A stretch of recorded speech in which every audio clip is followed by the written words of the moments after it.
오직 주의 사랑에 매여 내 영 기뻐 노래합니다. 이 소망의 언덕 기쁨의 땅에서 주께 사랑드립니다. 오직 주의 임재 안에 갇혀 내 영 기뻐 찬양합니다. 이 소명의 언덕 거룩한 땅에서 주께 경배드립니다. 주께서 주신 모든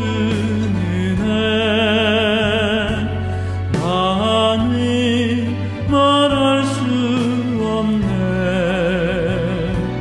내 영혼 즐거이 주 따르렵니다. 주께 삶 드립니다.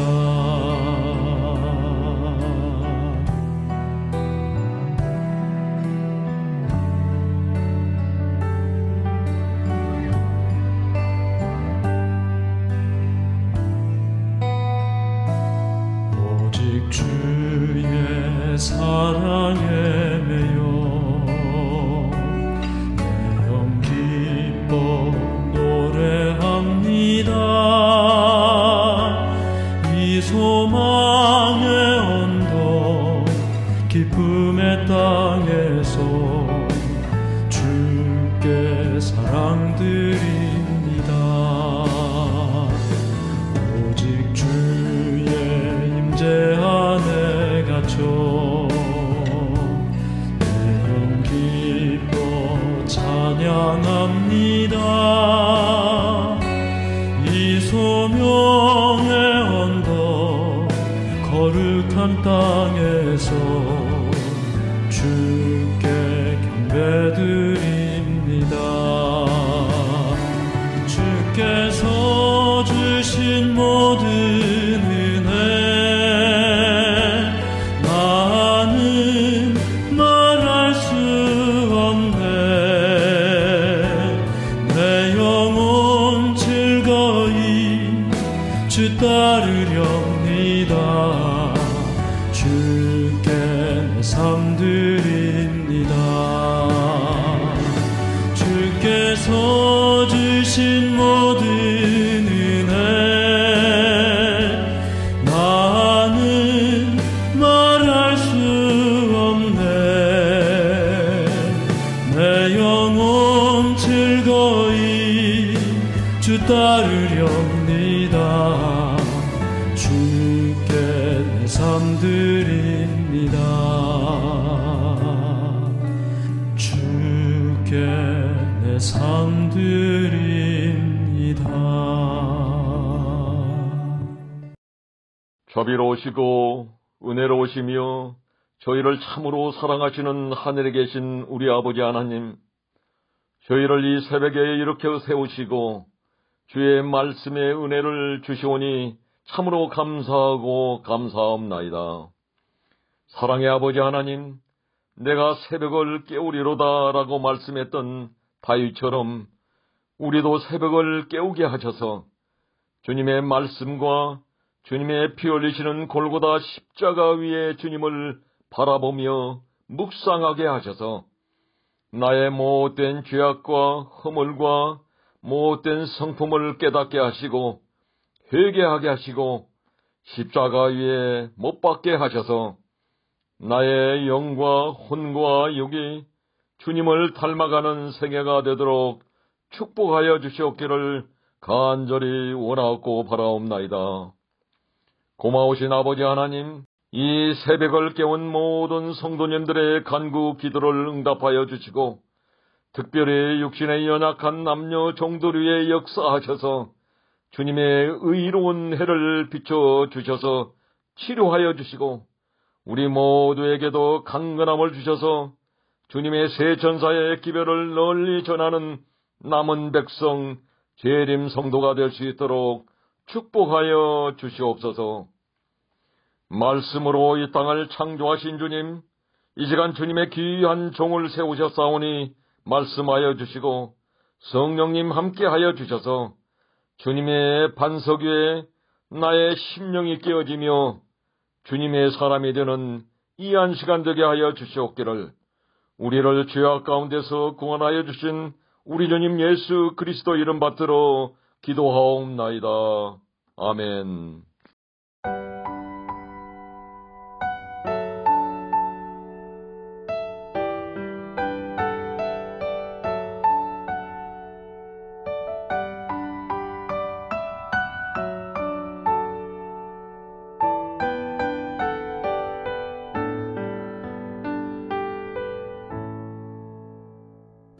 내 평생 살아온 길 뒤돌아보니 짧은 내 인생길 오직 주의 은혜라. 내 평생 살아온 길 뒤돌아보니 짧은 내 인생길 오직 주의 은혜라. 주의 은혜라. 주의 은혜라. 내 평생 살아온 길 주의 은혜라. 주의 은혜라. 다함이 없는 사랑.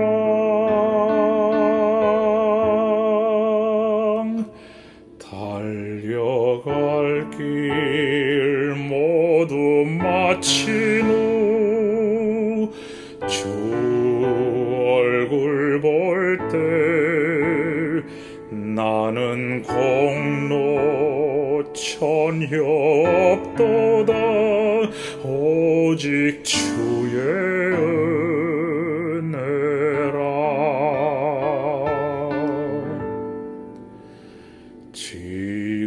지금까지 지내온 것 주의 크신 은혜라. 한이 없는 주의 사랑 어찌 이루 말하랴.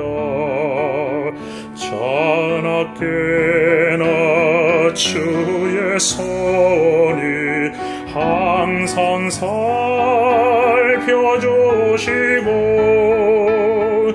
모든 일을 주 안에서 형통하게 하시네. 주의 은혜라. 주의 은혜라. 내 평생 살아온 길 주의 은혜라. 주의 은혜라. 다함이 없는 사랑. 주의 은혜라. 주의 은혜라. 내 평생 살아온 길 주의 은혜라. 주의 은혜라.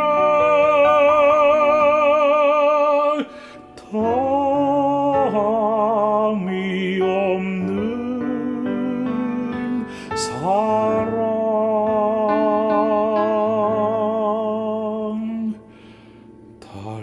달려갈 길 모두 마친 후 주 얼굴 볼 때 나는 공로 전혀 없도다. 오직 주의 은혜라. 나는 공로 전혀 없도다.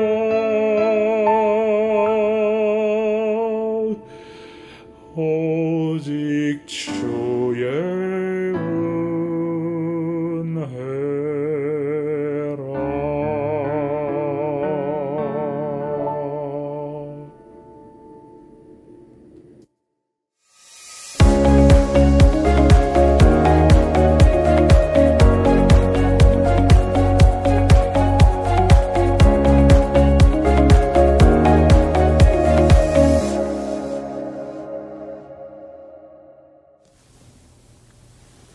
성도 여러분, 기쁨과 행복이 있는 셋째 날 아침입니다.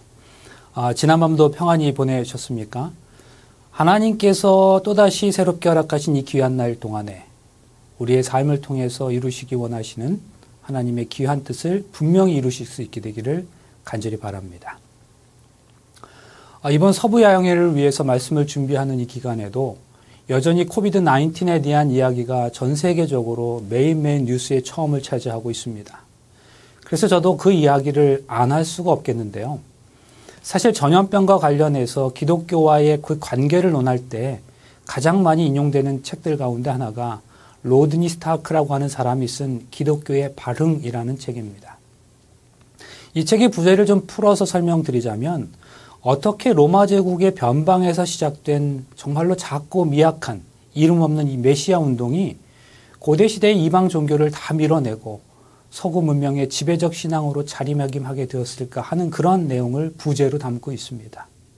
저자인 로드니 스타크는 사회과학자입니다. 그래서 이 책은 그 사회과학자의 눈으로 초기 기독교가 어떻게 성장했는지 그 요인들을 다루고 있는데요.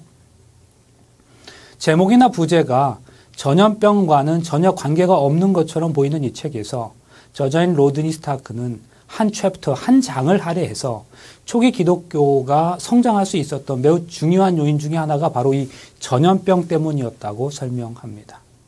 많은 사회학자들은 로마의 위기는 대역병으로 인한 인구 감소 때문에 발생했다고 보는데 의견을 같이 하고 있는데요. 그런데 이때 이 기독교가 빼어난 역량을 보여줌으로써 기독교가 대단히 급성장하게 되었다는 거죠.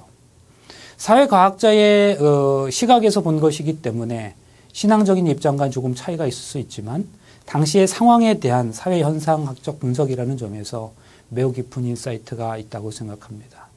그러면 그 당시 기독교의 어떤 특징들이 전염병 시대의 상황에서 긍정적 역할을 했는지에 대해서 한 3가지 정도를 생각해 보겠습니다. 첫째는 당시 사람들이 겪고 있었던 그 참사에 대한 기독교의 만족스러운 해명 때문이었습니다. 대역병은 이방 종교와 그리스 철학이 설명하거나 위로할 수 없는 그런 범위를 훨씬 훌쩍 뛰어넘는 것이었던 반면에 기독교는 재앙에 대한 신앙적이고 역사적인 대단히 분명한 해답을 제시해 주었습니다.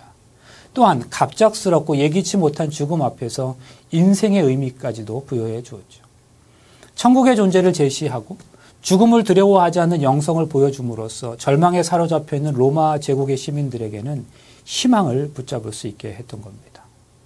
두 번째로 그 당시 그리스도인들의 대단히 높은 생존율이었습니다. 인구 3분의 1 혹은 3분의 2가 죽어나가는데도 이상하게도 그리스도인들은 사망률이 전혀 현저히 낮았다는 사실이죠. 그런 모습 자체가 이 로마인들에게는 기적처럼 보였을 겁니다.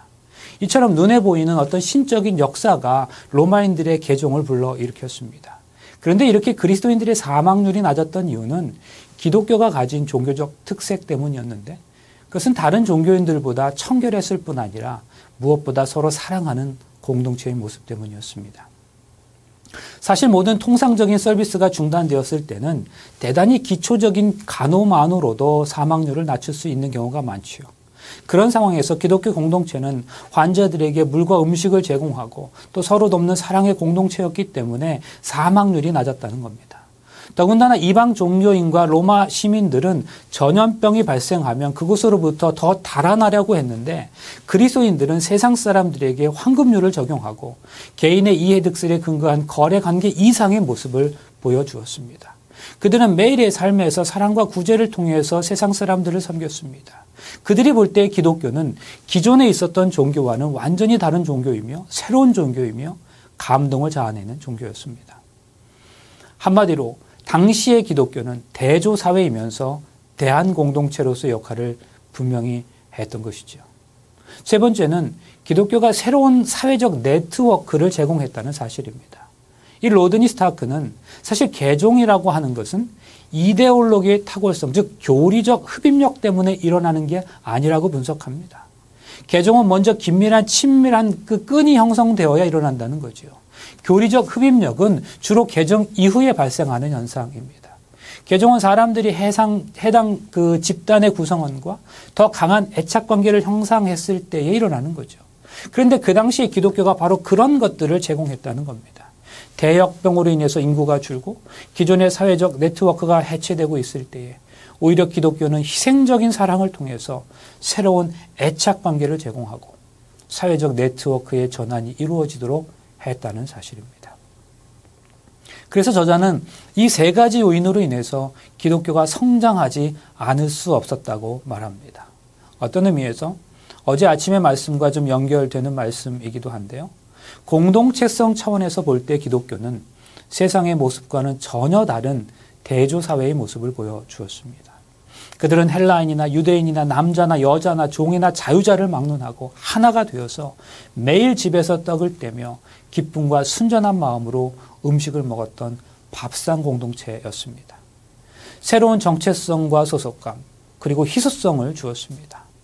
더군다나 이 세상과 다른 대한 공동체의 모습을 보여주었죠.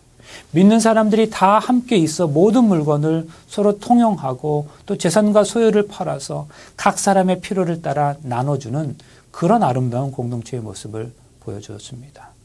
이 세상의 질서와 가치와는 완전히 다른 공동체의 모습을 통해서 새로운 애착관계를 형성했습니다. 이는 하나님 나라의 가치와 질서를 실현하는 새로운 공동체였던 거지요.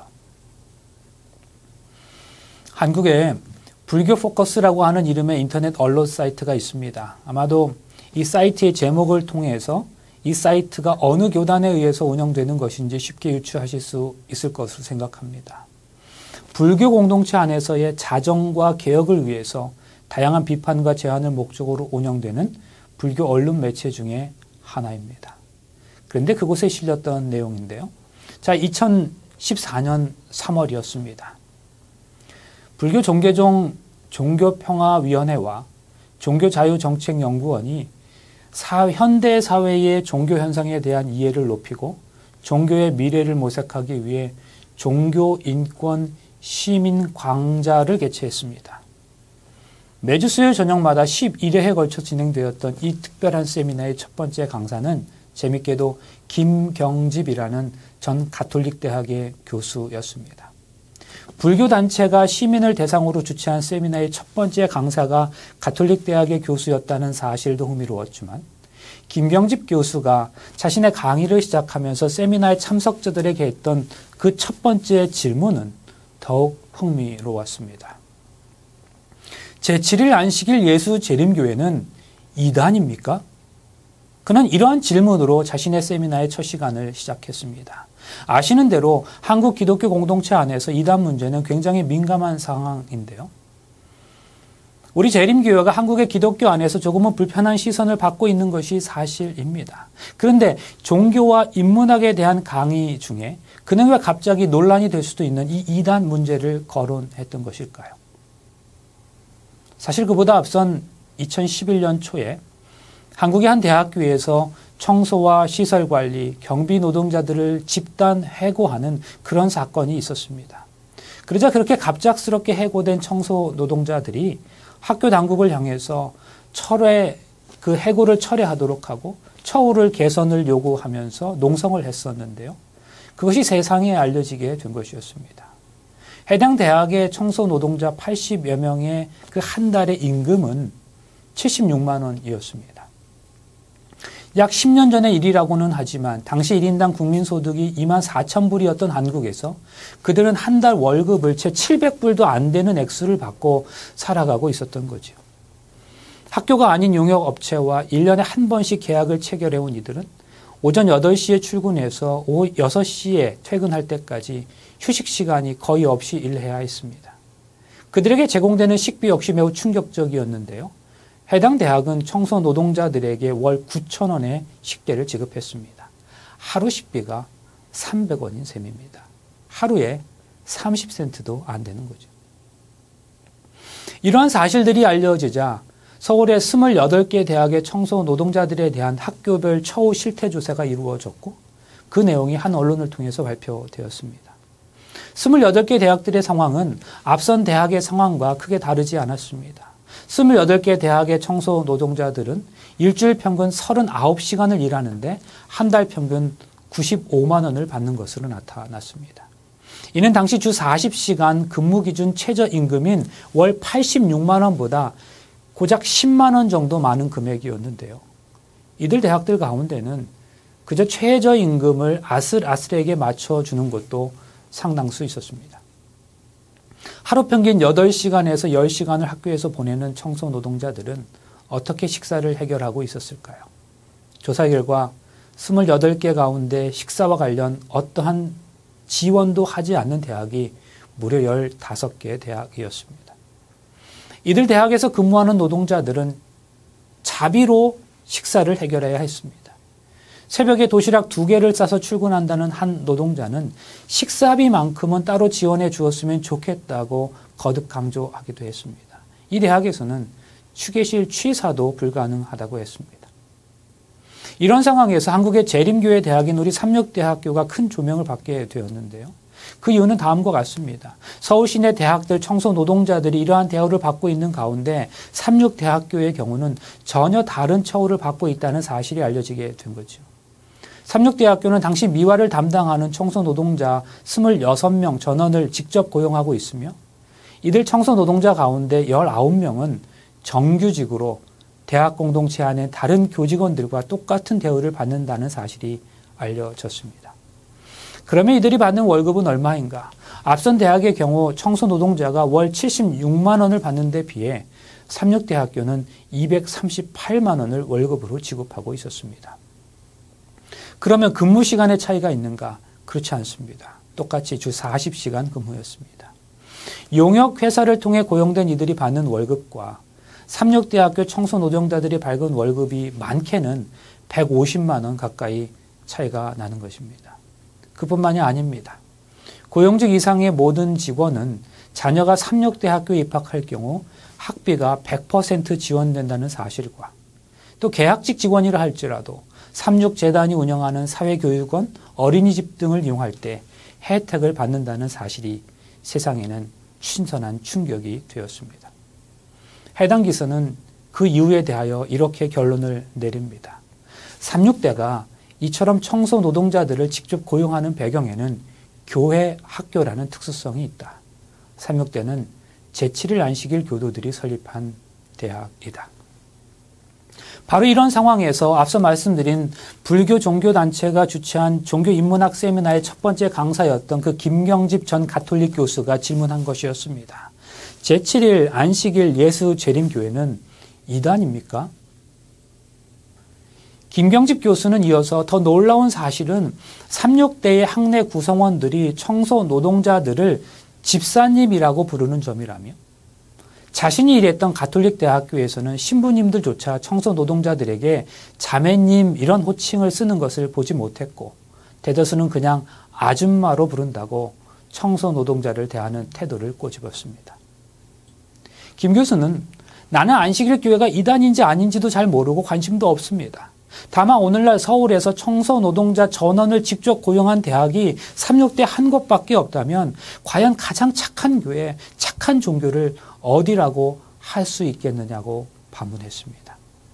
그러면서 그는 나는 신학자도 아닐 뿐더러 이 자리에 신학 논쟁을 하러 온 것도 아닙니다. 하지만 이제 종교는 누구의 교리가 낫다, 또 어떤 교회가 더 우월하다 이런 타령은 그만두고 누가 더 선한가, 누가 더 잘 실천하냐를 따져 물을 수 있어야 합니다. 종교의 핵심은 착한 마음이기 때문입니다.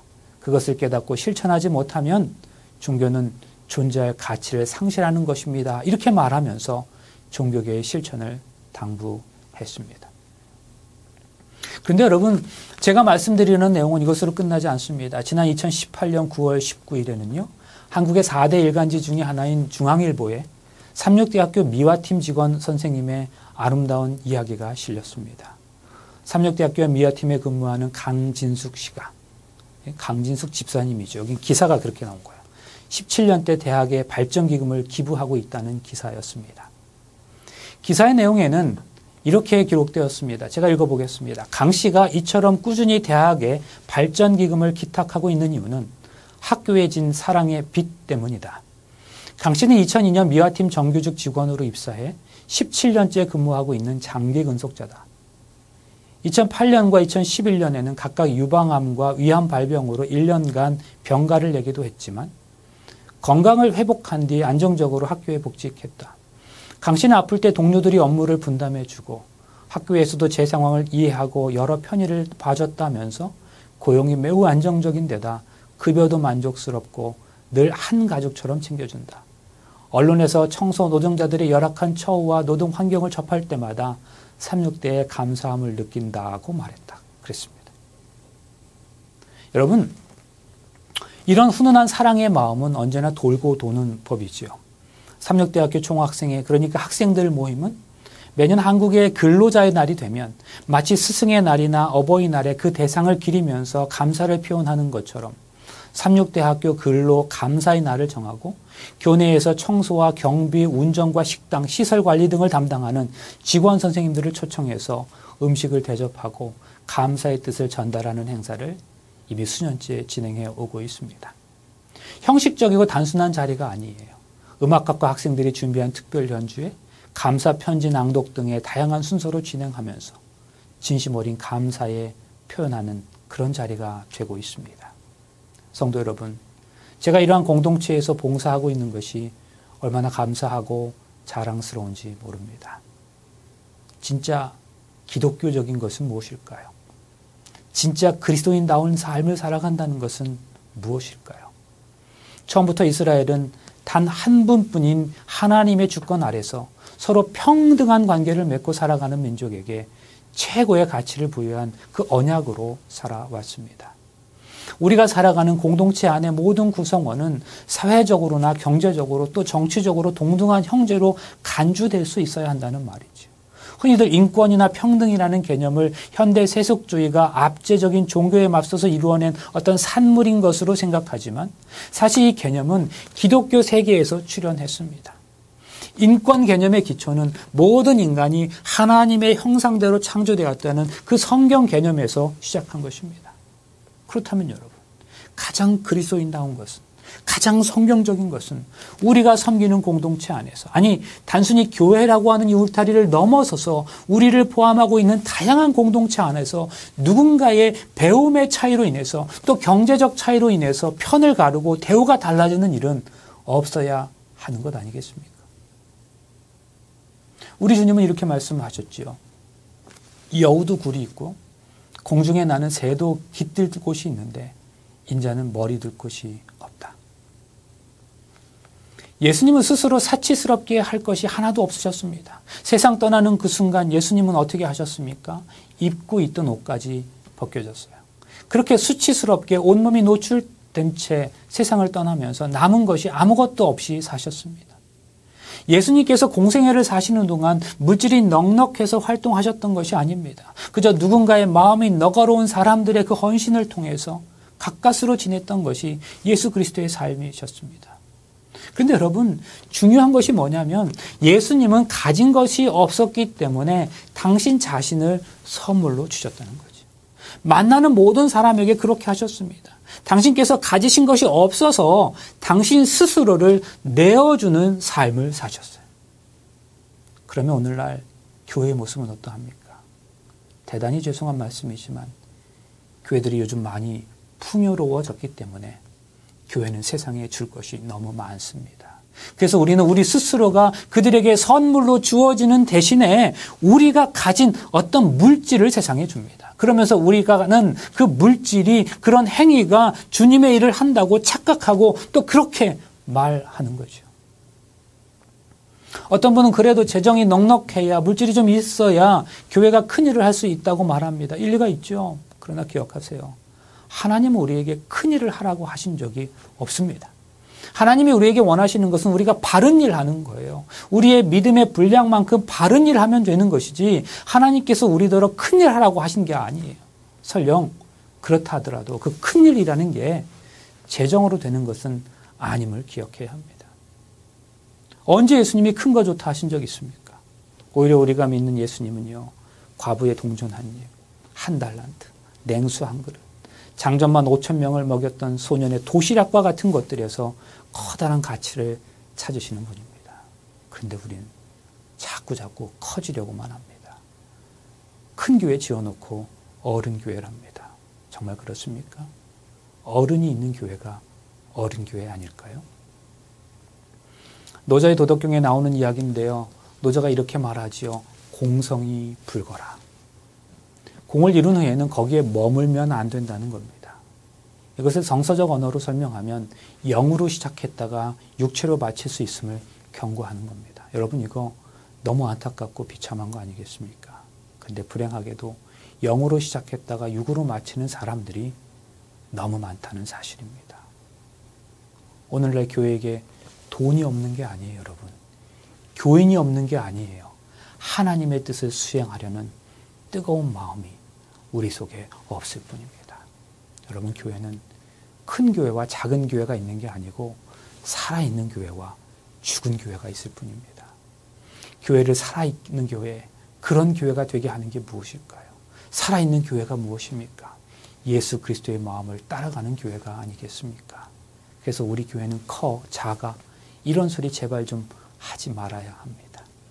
교인이 한두 명뿐이라 하더라도 그 속에 살아있는 혼이 나오고 생명력이 있으면 그 교회는 정말 위대한 교회가 아니겠습니까? 여러분, 일본의 기독교 역사 속에서 위대한 지도자를 꼽는 두 사람이 있습니다. 한 사람은 우찌무라 간조라는 분이고요. 또 한 사람은 가가와 도요히코라는 목사님이에요. 20세기 초 일본에서 갓 안수받은 나가노라는 젊은 목사님이 있었습니다. 그 당시 일본은 지금도 그렇지만 기독교인이 거의 없었는데요. 갓 안수를 받은 나가노 목사님은 이제 어느 곳에 가서 교회를 개척해야 할 것인가 하는 문제로 일본 지도를 펴놓고 기도했습니다. 기도하면서 동서남북 100km 이내에 단 한 명의 교인도 없는 곳을 찾아보니 일본 북쪽의 그 가나사와라는 지역이 적정한 곳으로 생각되었습니다. 이 젊은 청년 목사는 곧 그 지역으로 가서 텐트를 치고 개척교회를 시작했습니다. 자신의 아내와 아이 둘을 놓고 창립 예배를 드렸습니다. 한 달이 지나고 두 달이 지났는데 교인이 오지 않는 거예요. 6개월이 지났습니다. 여러분 같으면 어떻게 하시겠습니까? 기도할 때는 열심히 믿습니다 하고 기도하지만 6개월 동안 교인이 오지 않으니까 이건 하나님의 뜻이 아니구나 하고 옮기면 그만이에요. 그러나 나가노 목사는 그 자리를 옮기지 않았어요. 하나님께서 자신을 그곳에 보내주신 줄로 믿었기 때문에 하나님께서 당신의 뜻을 이룰 거라고 믿었습니다. 그리고 그 자리를 무려 5년을 지켰어요. 아내와 아이만을 두고서. 그렇게 5년이 지나 어느 수요일 저녁에 장막에 커튼을 젖히고 첫 번째 방문자가 들어왔습니다. 청년이었습니다. 여러분이 나가노 목사가 얼마나 감격했겠습니까? 5년 동안에 그 어떤 설교보다도 열정적으로 설교했습니다. 설교가 끝난 뒤에 그 청년을 데리고 식탁에서 저녁을 함께 먹었습니다. 그런데 식사 도중에 이 청년이 우욱하더니 피를 쏟아버리는 거예요. 그 청년은 폐병 환자였던 거죠. 나가노 목사는 순간적으로 머리에서 갈등이 일었습니다. 세상에 이런 괘씸한 사람이 있나? 이 사람을 지금 당장 쫓아버려야 하나? 아니면 내가 이 핏덩이를 쓸어내고 계속 함께 이 사람과 더불어 밥을 먹어야 하나? 그런 갈등이 있었는데 마음속에서 주님의 음성이 들렸습니다. 그래도 내가 너에게 처음 보내준 사람인데. 나가노 목사는 자기 손으로 핏덩이를 치웠어요. 그리고 음식을 다시 가져와서 청년 앞에 내놓았습니다. 여러분, 사실 이 청년은 일본 유명 정치인의 사생아였습니다. 태어날 때부터 출신이 그랬기 때문에 어렸을 때부터 괴로움 속에서 살았습니다. 그러다가 우연히 복음을 접하게 되어 신학교에 들어갔는데요. 신학교를 다니는 도중에 폐병을 앓게 된 거죠. 학교에서 정학을 당했습니다. 다니던 교회에서도 파문을 당했습니다. 병이 완전히 다 나오면 다시 오라는 거죠. 이 청년이 생각할 때 성경은 거짓이구나. 예수도 거짓이다. 나는 누구에게 돈을 요구하지도 않았다. 나는 누구에게 나의 치료비를 요구하지도 않는다. 나는 누구에게 나의 폐병을 옮길 만큼 그렇게 경솔한 사람도 아니다. 그런데 나를 단 한 사람이라도 폐병 환자인 나를 그리스도인으로 대우해 주는 사람은 한 명도 없다. 정말 한 명도 없었습니다. 그래서 이 청년이 자살을 결심해요. 그런데 자살 전에 우연히 어떠한 사람이 그 사람에게 이렇게 얘기하는 겁니다. 북쪽의 가나사와 지방에 가면 나가노라는 목사가 있는데 너 죽더라도 그를 한번 찾아가 보라는 거죠. 그래서 이 청년이 나가노 목사님을 찾아간 거예요. 그리고 그날 저녁밥을 먹다가 피를 토해낸 것이었습니다. 나가노 목사가 피를 닦아내고 다시 밥을 차려왔어요. 그런데 그 순간 이 청년이 다시 주님을 만납니다. 주님은 살아계셨어요. 주님의 은혜로 이 청년이 폐병이 나았어요. 그리고 이 청년이 신학교를 졸업한 뒤에 그 유명한 가가와 도요이코 목사가 됩니다. 그리고 고베와 도쿄에서 수없이 많은 빈민을 위해 자신의 생애를 섬김과 봉사의 삶으로 내놓았습니다. 빈민들이 가장 고통스러워하는 것은 변비입니다.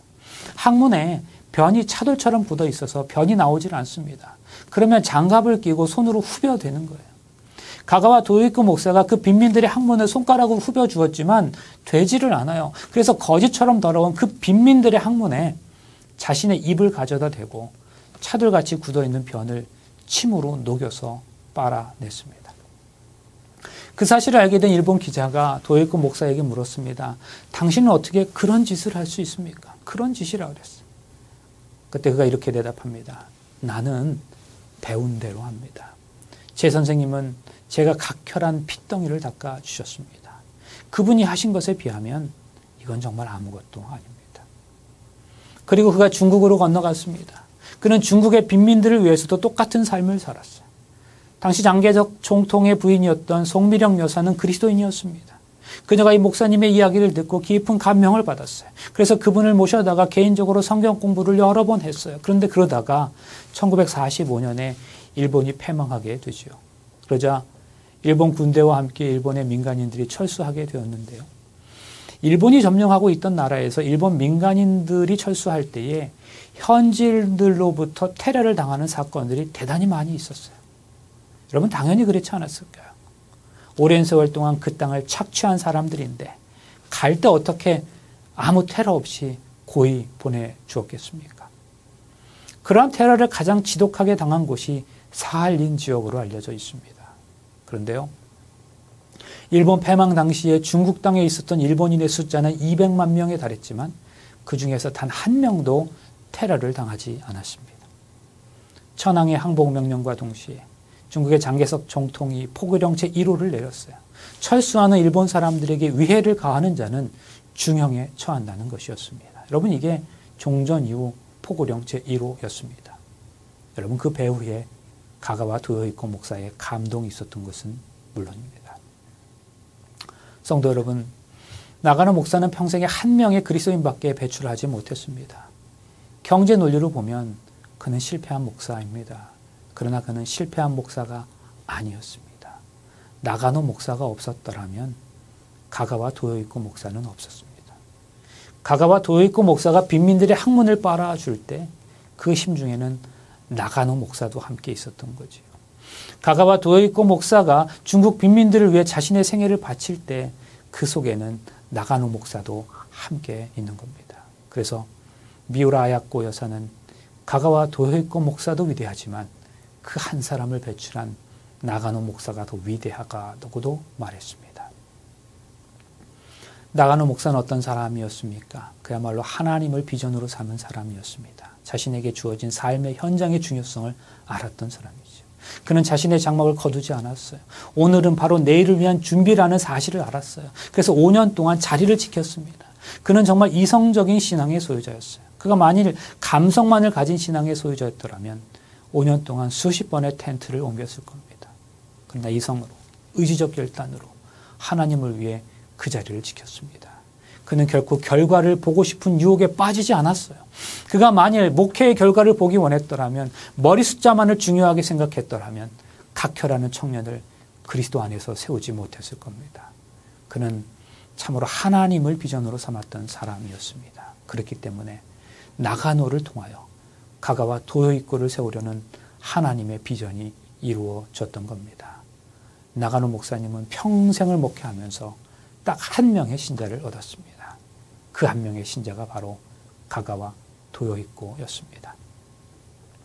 일본 기독교에 있어서 가장 위대한 인물이에요. 그러면 여러분, 그 교회가 정말로 산 교회이지 않겠습니까? 왜 자꾸 우리는 숫자 가지고 우리 교회는 커, 작어, 더 나가서 침례자 수 가지고 잘했어, 못했어. 제발 그런 소리 하지 않았으면 좋겠습니다.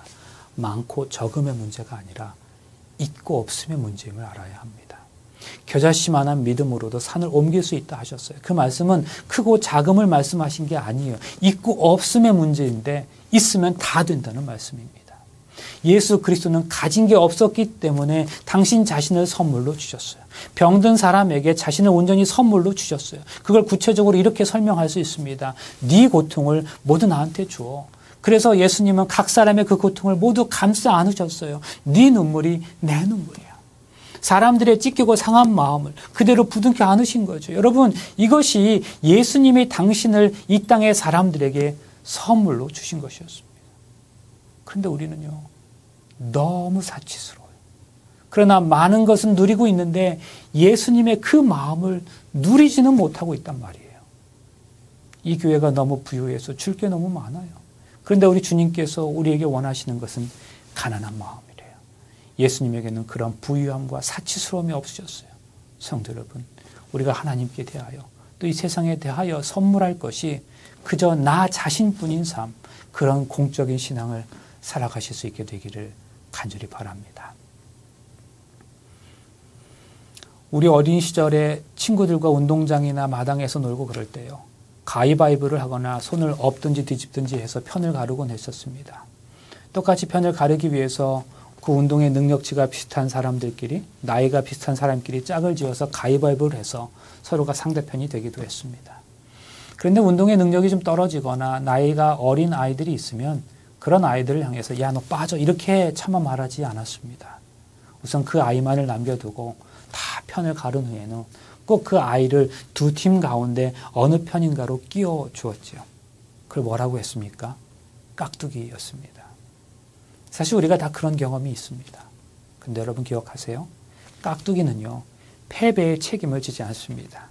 어떤 게임이나 경기에서 그 아이 때문에 졌다고 해도 패배의 책임을 그 아이에게 돌리지 않습니다. 그러나 승리의 기쁨은 공평하게 함께 나눕니다. 그 깍두기 아이도 승리의 기쁨에는 한껏 동참할 수 있다는 말씀입니다. 이게 바로 깍두기입니다. 사랑하는 성도 여러분, 우리가 몸담고 있는 이 교회 공동체는 진정 깍두기마저도 행복한 공동체입니까? 정말 그렇습니까? 한국의 기독교 공동체 안에서 출간되는 다양한 정기 간행물 가운데 복음과 상황이라는 간행물이 있습니다. 물론 우리 교단에서 출판하는 것은 아니에요. 근데 지난 2021년 5월 후에는 최근이죠. 교회라는 공간에 관한 커버 스토리가 실렸는데요. 그 기사의 첫 부분은 이렇게 시작하고 있습니다. 제가 다 읽어드릴게요. 한 장애인의 이야기를 알고 있다. 휠체어를 타고 다니시는 이분은 이사한 후 동네 교회를 찾았는데 예배당 앞까지 갔다가 되돌아오게 됐다. 승강기가 없는 그 예배당 본당은 2층에 있었는데 위로 올려줄 수고를 할 사람이 없었다. 오히려 교인에게 시설이 잘 갖춰진 곳으로 가시는 게 좋겠다는 권면을 들었다고 한다. 사건 이후 가게 된 곳은 한국에서 이단으로 알려져 있는 제7일 안식일 예수 재림 교회였다. 시설이 좋았느냐고? 아니다. 그를 올려줄 사람이 있었던 것이다. 시설이 아닙니다. 사람입니다. 좋은 교회는 사이즈가 좀 크고 시설이 좋은 교회가 아니라 좋은 교인이 많은 교회가 정말 좋은 교회입니다. 사랑하는 여러분, 여러분의 교회는 진정 좋은 교회입니까? 우리가 잘 아는 대로 에녹은 300년간 하나님과 동행한 사람으로 유명하지요. 그러나 말씀을 잘 살펴보면 에녹은 처음부터 하나님과 동행한 것은 아니었습니다. 에녹에게 하나님과 동행하게 된 특이한 전환점이 있었다는 말씀이에요. 성경은 그 시점을 이렇게 묘사합니다. 무드셀라를 낳은 후에 300년을 하나님과 동행하며 라고 했습니다. 에녹은 무드셀라를 낳은 후부터 하나님과 동행하기 시작했다는 걸 알 수 있어요. 물론 그 이전에는 하나님과 전혀 동행하는 삶을 살지 않았다, 그런 의미가 아니죠. 그러나 분명한 것은 아들 낳은 그 사건이 그의 인생의 특별한 전환점이 되었다는 거예요. 월선자는 이렇게 말합니다. 장남이 태어난 후에 에녹은 더 높은 경험에 이르고 하나님과 더 친밀한 교제 가운데로 이끌려 들어갔다. 계속 볼까요? 그러나 에녹의 믿음은 세월이 흐를수록 더 강해지고 그의 사랑은 더 열렬하게 되었다. 이와 같이 하나님과 교제함으로 에녹은 점점 더 하나님의 형상을 반영하였다. 또 볼까요? 이 세상에 사악함이 많으면 많을수록 하나님의 집을 사모하는 그의 마음은 더욱 열렬하였다. 여러분, 이것은 에녹의 종말론적인 삶의 모습을 보여줍니다.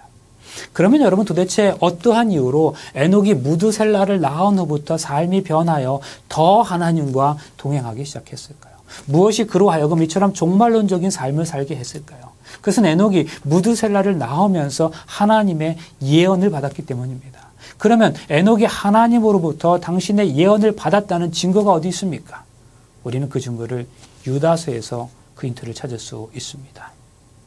유다서 내용입니다.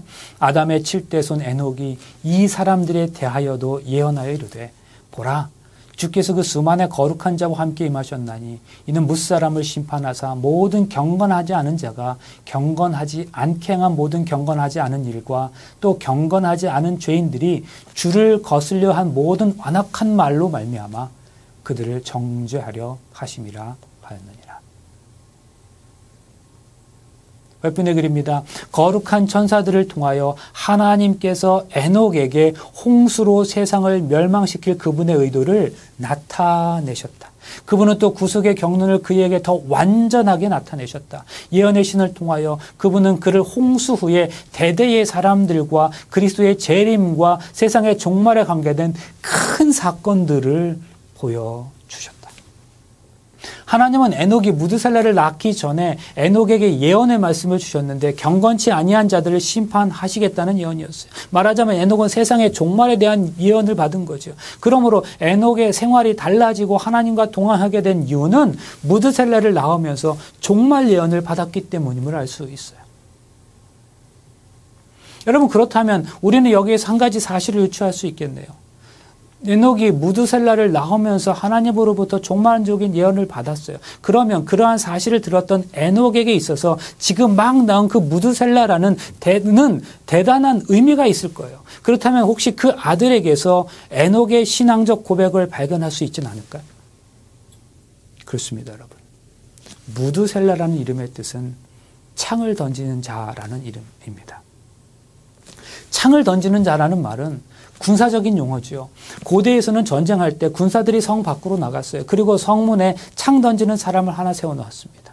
아군이 밖에서 싸우다가 지게 되면 적들이 성으로 몰려옵니다. 그때 창 던지는 자가 창을 던지다가 마지막으로 죽으면 전쟁은 끝나는 거예요. 그러니까 창 던지는 자가 최후의 보루인 셈입니다. 그러므로 창 던지는 자의 죽음은 전쟁의 패배를 의미했고 동시에 그것은 환란의 시작을 의미하는 것이었습니다.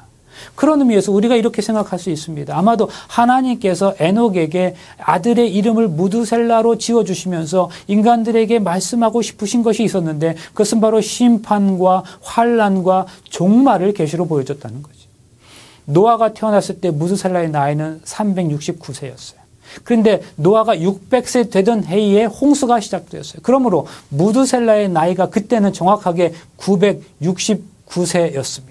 그 해에 홍수가 시작되었다는 걸 알 수 있죠.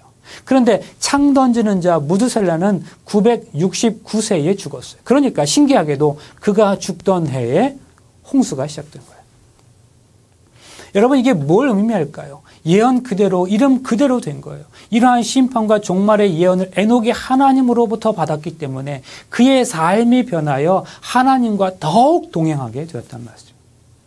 자, 그 다음에 우리가 살펴볼 것은 그러면 에녹은 심판을 예언받고 어떠한 삶을 살았는가 하는 거죠.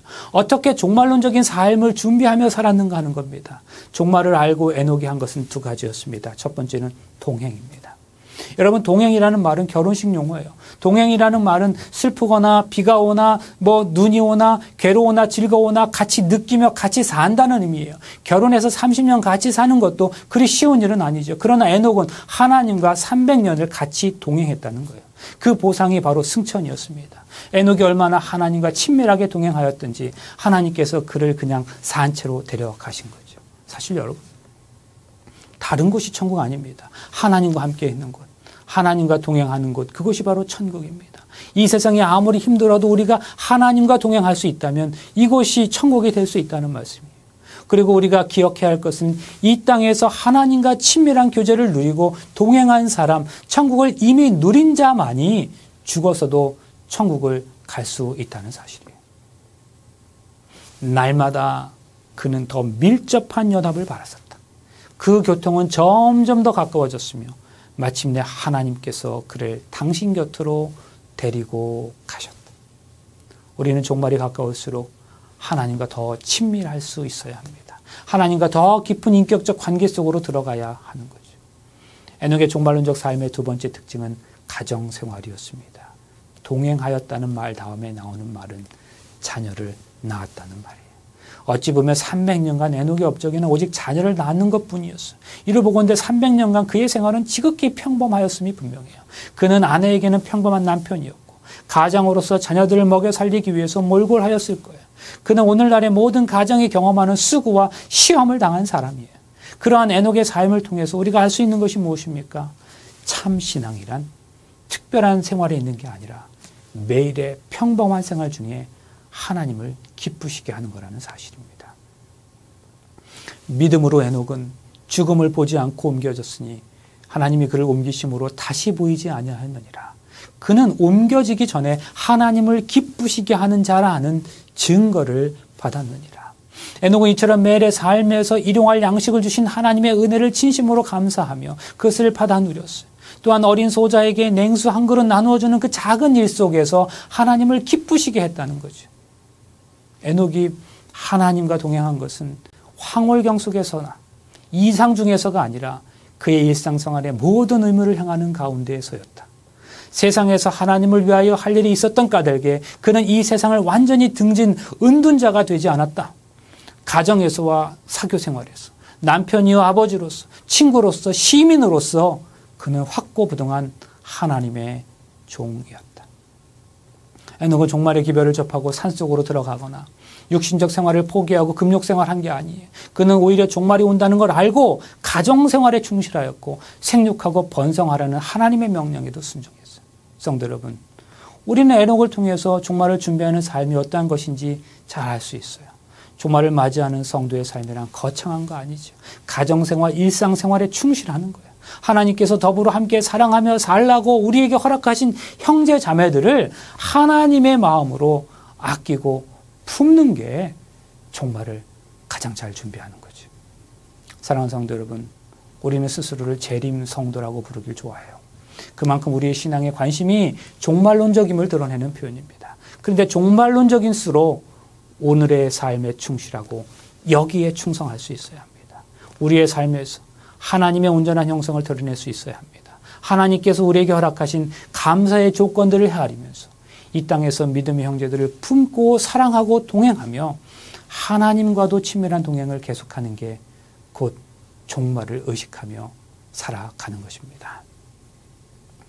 그러나 에녹과 같이 하나님의 백성들은 마음의 순결과 하나님의 뜻에 일치되기를 구할 것이며 마침내 그리스도의 형상을 반사할 것이다. 에녹처럼 그들은 주의 재림과 범법에 임할 심판에 대하여 세상을 경고할 것이다. 그들은 거룩한 담화와 모범으로 경건치 않은 자들의 죄를 견책할 것이다. 누구의 얘기입니까? 바로 종말을 살아가는 우리의 모습의 이야기입니다. 우리 모두 그런 삶을 살아가게 되시기를 간절히 바라면서 말씀을 마치겠습니다.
사랑의 아버지 하나님, 오늘 이 아침에 우리가 이 땅에 살아가면서 동행해야 할 존재들이 있음을 가르쳐 주시고 감동의 삶이 무엇인지를 말씀해 주시니 감사합니다.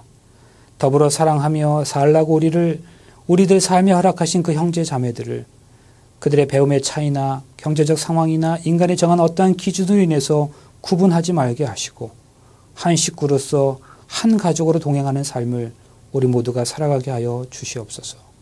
그리고 진짜 그리스도인다운 삶을 사는 것을 살아가게 하여 주시옵소서.